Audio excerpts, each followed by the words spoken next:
Soal nomor 1. Kata yashkuruna berarti A. Orang-orang kafir, B. Orang-orang fakir, C. Orang-orang bersyukur, D. Orang-orang yang berbuat kerusakan, E. Orang-orang berilmu.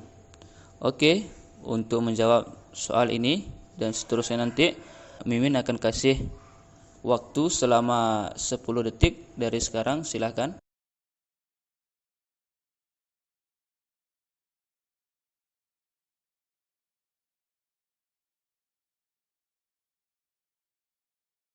Saya kira sudah ada jawabannya. Langsung kita jawab. Jawaban soal nomor 1 ini adalah C. Pembahasan kata yashkuruna berarti orang-orang yang bersyukur. Kita masuk ke soal nomor 2. Berikut ini sikap yang mencerminkan Quran surat Shad ayat 27, yaitu A. Menjaga pergaulan, B. Tidak menjadikan orang kafir sebagai sahabat, C. Selalu menjaga lingkungan, D. Percaya bahwa Al-Quran adalah firman Allah Subhanahu wa Ta'ala, E. Percaya bahwa seluruh kebutuhan manusia dipenuhi oleh Allah Subhanahu wa Ta'ala. Ayo kepada rekan-rekan, silahkan untuk menjawab.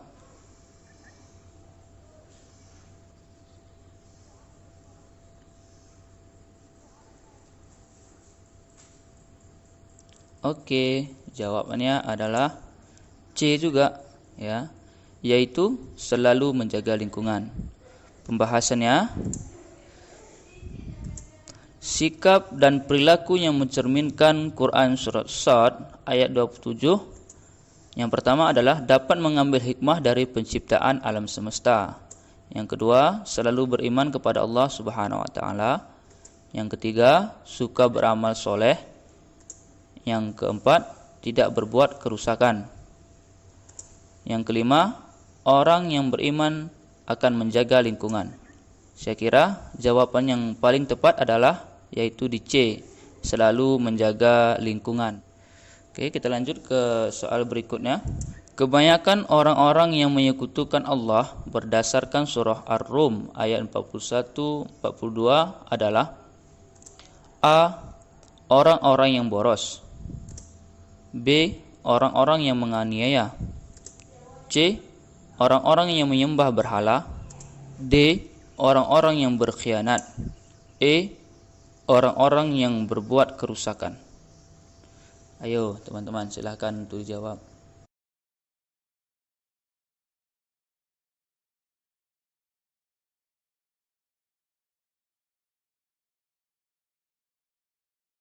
Kita jawab ya.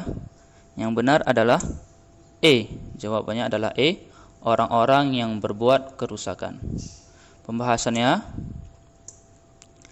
arti dari surah Ar-Rum ayat 41-42 adalah telah nampak kerusakan di darat dan di laut disebabkan karena perbuatan tangan manusia, supaya Allah merasakan kepada mereka sebahagian dari akibat perbuatan mereka, agar mereka kembali ke jalan yang benar. Katakanlah, adakanlah perjalanan di muka bumi dan perhatikanlah bagaimana kesudahan orang-orang yang persekutukan Allah. Jadi, yang dimaksud dengan kebanyakan orang-orang yang menyekutukan Allah berdasarkan surah Ar-Rum ayat 41 sampai dengan 42 adalah orang-orang yang berbuat kerusakan. Soal nomor 4. Orang-orang yang ditinggikan Allah berdasarkan surah Al-Mujadilah ayat 11 adalah A. Orang-orang yang bersedekah, B. Orang-orang yang berilmu, C. Orang-orang yang beramal, D. Orang-orang yang bertakwa, E. Orang yang adil.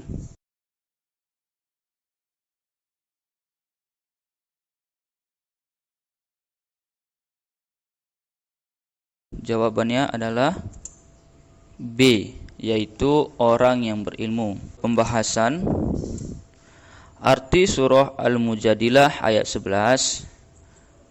Hai orang-orang yang beriman, apabila kamu dikatakan kepadamu Berlapang-lapanglah dalam majlis, maka lapangkanlah, niscaya Allah akan memberi kelapangan untukmu. Dan apabila dikatakan berdirilah kamu, maka berdirilah, niscaya Allah akan meninggikan orang-orang yang beriman di antaramu dan orang-orang yang diberi ilmu pengetahuan beberapa derajat, dan Allah Maha mengetahui apa yang kamu kerjakan. Jadi orang yang ditinggikan Allah berdasarkan surah Al-Mujadilah ayat 11 adalah orang-orang yang berilmu. Kita lanjut lagi ke soal nomor 5. Berikut ini termasuk larangan Allah berdasarkan Quran surah Al-Jumu'ah ayat 9 adalah: A. Meninggalkan solat fardu. B. Melakukan jual beli pada saat solat Jumat. C. Mengambil riba jika jumlahnya melampaui batas. D. Meminum khamar. E. Berbuat kerusakan pada waktu solat Jumat. Okey, silahkan kepada teman-teman untuk menjawabnya terlebih dahulu.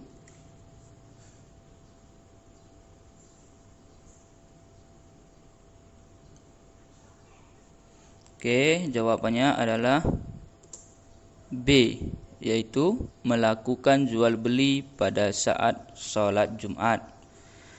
Kita masuk ke pembahasan. Arti surah Al-Jumu'ah ayat 9: Hai orang-orang beriman, apabila diseru untuk menunaikan solat Jumat, maka bersegeralah kamu kepada mengingat Allah dan tinggalkanlah jual beli. Yang demikian itu lebih baik bagimu jika kamu mengetahuinya. Jadi, yang termasuk larangan Allah berdasarkan Quran surat Al-Jumu'ah ayat 9 adalah jual beli pada saat solat Jumat. Soal nomor 6. Perintah Allah Subhanahu wa taala kepada manusia untuk memperhatikan, meneliti, menyelidiki apa yang ada di langit dan di bumi terkandung dalam Al-Quran surah A. Al-Jumu'ah ayat 9, B. Al-Jumu'ah ayat 10, C. Yunus ayat 101, D.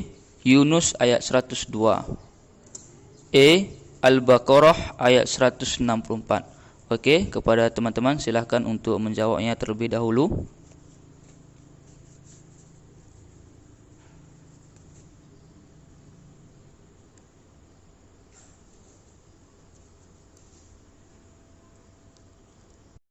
Jawabannya adalah C, yaitu Quran surah Yunus ayat 101.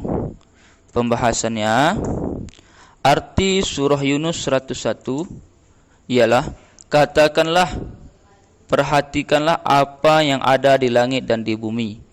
Tidaklah bermanfaat tanda kekuasaan Allah dan Rasul-Rasul yang memberi peringatan bagi orang-orang yang tidak beriman.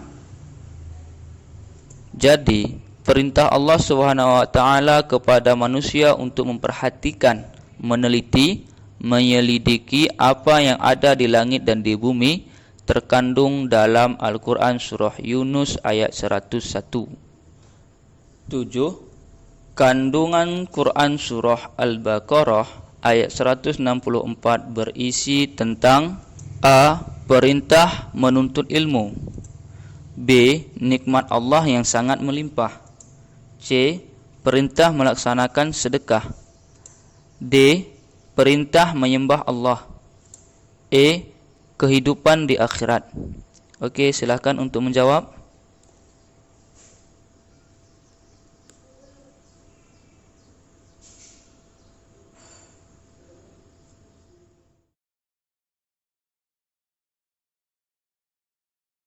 Jawabannya adalah B, yaitu nikmat Allah yang sangat melimpah.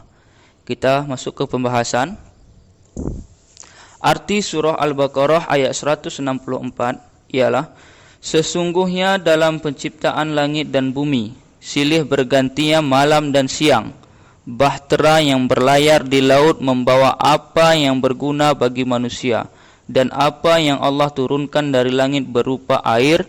Lalu dengan air itu dia hidupkan bumi sesudah mati atau keringnya, Dan Dia sebarkan di bumi itu segala jenis hewan dan pengisaran angin dan awan yang dikendalikan antara langit dan bumi. Sungguh terdapat tanda-tanda keesaan dan kebesaran Allah bagi kaum yang memikirkan. Jadi, kandungan Quran surah Al-Baqarah ayat 164 adalah tentang nikmat Allah kepada manusia sangatlah besar. 8. Maryam selalu berhati-hati dalam berbuat.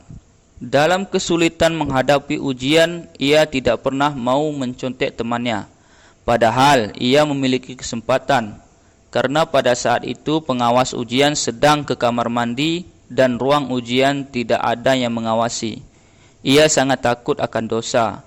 Ia meyakini bahwa semua perbuatannya akan disaksikan oleh Allah. Sikap Maryam menunjukkan bahwa ia meyakini bahwa Allah bersifat A. Wujud, B. Wahdaniyah, C. Qadrat, D. Hayat, E. Basar. Oke, silahkan kepada rekan-rekan untuk menjawab.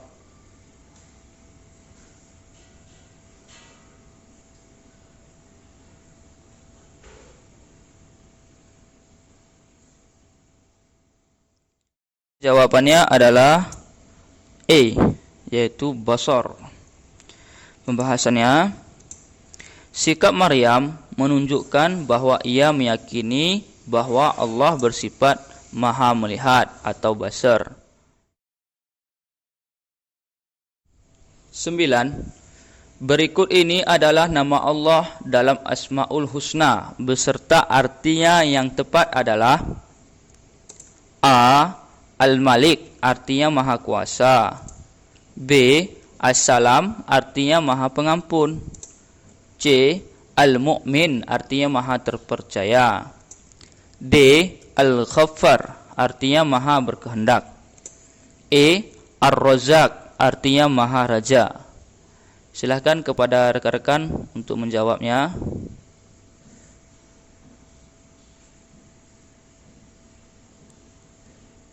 Baik, jawaban untuk soal nomor 9 ini adalah C, yaitu Al-Mu'min, artinya maha terpercaya.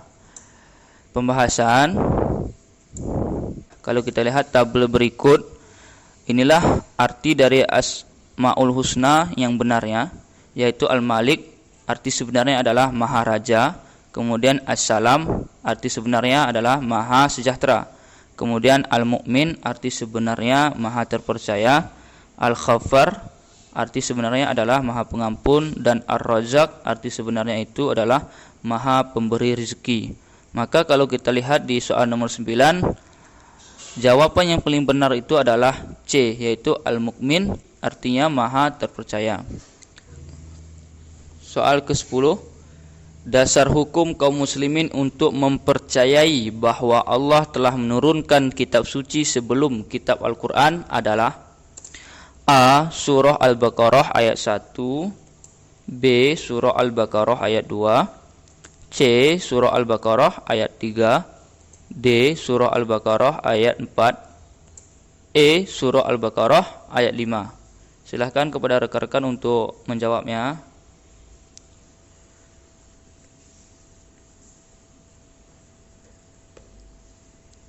Jawabannya adalah D, yaitu surah Al-Baqarah ayat 4.